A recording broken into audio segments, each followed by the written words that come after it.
Trump म्हणजे कसे बेधांत खोटं बोलतात. ट्रम्प हे नियमांचं उल्लंघन करतात, त्यांचा ते एक स्वभावच आहे.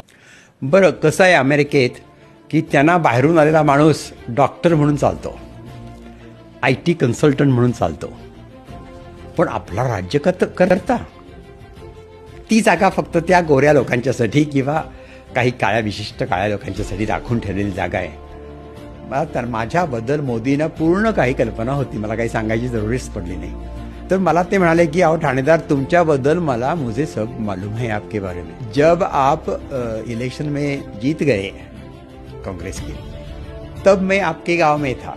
प्रेसिडेंट जो बायडन तुमच्या मतदारसंघात म्हणजे डिट्रॉइटला चालले आहेत, तर तुम्ही त्यांच्याबरोबर याल का? मला त्यांचं जे बलाढ्य विमान आहे बघा, एअरफोर्स 1, त्या विमानातून प्रवास त्यासुद्धा राष्ट्राध्यक्षांच्या बरोबर करायची ही संधी, म्हणजे मला असं वाटलं की बेळगावातला हा गरीब मुलगा आणि कुठं काय पोचलाय. माझ्यावर प्रचंड टीका झाली, माझ्यावर हल्ले झाले, माझ्यावरती फोन कॉल्स, ईमेल्स, धमक्यांचे पत्र आली, फोन आले इतके. तेव्हा मला सगळ्यांनी सांगितलं की एक म्हणजे ट्रम्प तुझ्यावर सूड घेतील, तेव्हा असलं काही करू नको, तू नवा खासदार आहेस. ट्रम्प म्हणजे कसे बेधांत खोटं बोलतात. ट्रम्प हे नियमांचं उल्लंघन करतात, त्यांचा ते एक स्वभावच आहे.